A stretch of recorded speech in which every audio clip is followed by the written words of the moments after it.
Pernah nggak sih kamu ngerasa cemas soal duit? Udah kerja keras, udah nabung, kok rasanya kayak jalan di tempat aja ya? Tenang, mungkin itu bukan salah kamu. Gimana kalau aku bilang, semua aturan main soal uang yang kita pelajari selama ini ternyata udah nggak berlaku lagi? Coba deh bayangin, nasehat-nasehat klasik dari orang tua kita, kayak rajin menabung pangkal kaya, atau pokoknya harus punya rumah. Dulu, itu mungkin jalan tol menuju kemapanan. Tapi sekarang, buat banyak dari kita, rasanya itu kayak lari di treadmill. Capek banget, tapi nggak nyampe-nyampe. Coba kita lihat bedanya. Dulu di tahun 60-an, satu orang kerja cukup buat menghidupi sekeluarga. Sekarang, dua gaji aja kadang masih megap-megap. Dulu bisa langsung kerja, nggak perlu ijazah tinggi. Sekarang, harus kuliah, keluar-keluar udah bawa utang. Beli rumah, dulu mungkin butuh gaji 4 tahun. Sekarang, harganya udah nggak masuk akal. Dan pensiun, dulu dijamin. Sekarang, ya kita harus urus sendiri. Jelas banget kan level kesulitannya udah beda. Terus, apa sih biang keladinya? Kenapa bisa jadi begini? Ini bukan perubahan yang terjadi pelan-pelan loh. Ada satu momen spesifik, satu kejadian di tahun 1971 yang benar-benar jadi titik baliknya dan mengubah dunia keuangan selamanya. Oke, ini dia ceritanya. Dulu, setelah Perang Dunia Kedua, nilai dolar Amerika itu dijamin sama emas, jadi stabil. Tapi di tahun 1971, Presiden Nixon bilang, "Stop, hubungan dolar dan emas diputus." Artinya apa? Uang jadi bisa dicetak tanpa ada jaminan fisik apapun. Nah, ini membuka jalan buat era uang gratis. Puncaknya pas krisis 2008, di mana suku bunga dibikin nyaris nol. Gampang banget buat pinjam uang. Dan sekarang, ya kita semua ngerasain kan, pestanya udah selesai. Inflasi meroket, suku bunga naik lagi. Era uang murah itu resmi berakhir. Era uang gratis ini efeknya simpel aja. Ada yang menang, ada yang kalah. Yang menang, jelas mereka yang punya aset, saham, properti, dan sejenisnya. Nilainya terbang ke bulan. Dan yang kalah, ya orang-orang yang cuma ngandelin gaji dan tabungan di bank, gak kemana-mana. Makanya, yang kaya jadi makin kaya dan kesenjangan makin lebar. Dan ini dia kenyataan paling pahitnya. Nasihat lama soal menabung itu udah harus kita pikirin ulang.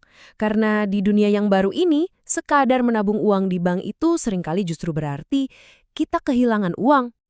Loh, kok bisa nabung malah rugi? Gini deh, hitung-hitungan simpelnya. Kamu taruh uang di bank, dapat bunga 5% setahun. Kelihatannya untung kan? Tapi di saat yang sama, harga-harga barang naik 7%. Itu yang namanya inflasi.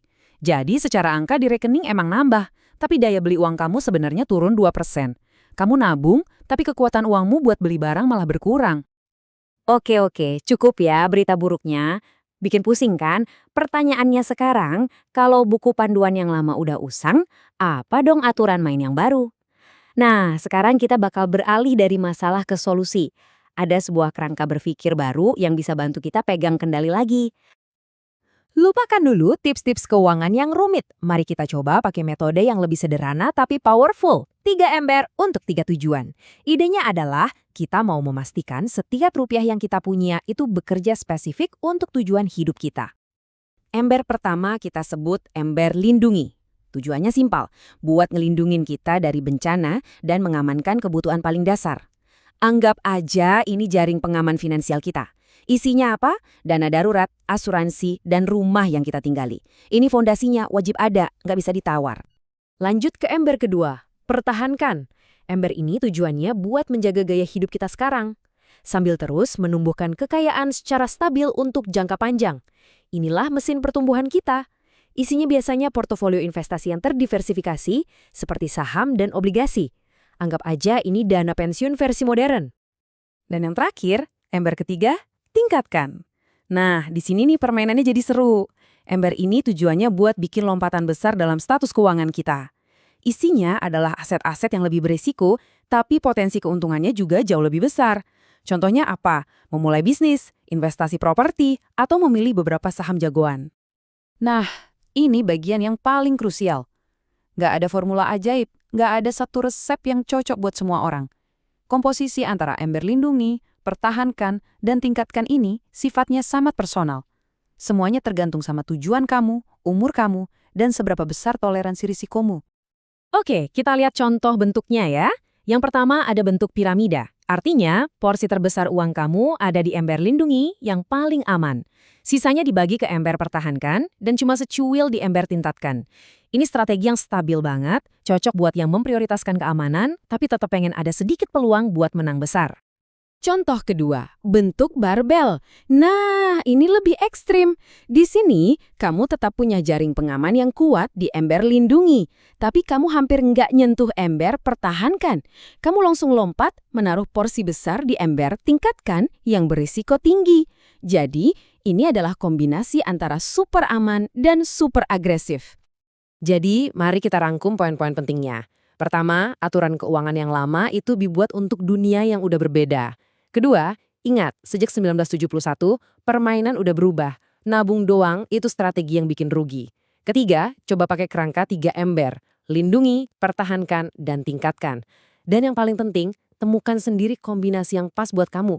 Itulah kunci sebenarnya buat memegang kendali finansial. Pada akhirnya, semua ini kembali lagi ke kamu.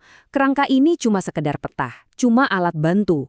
Pertanyaan terbesarnya adalah, seperti apa sih bentuk kebebasan finansial versi kamu?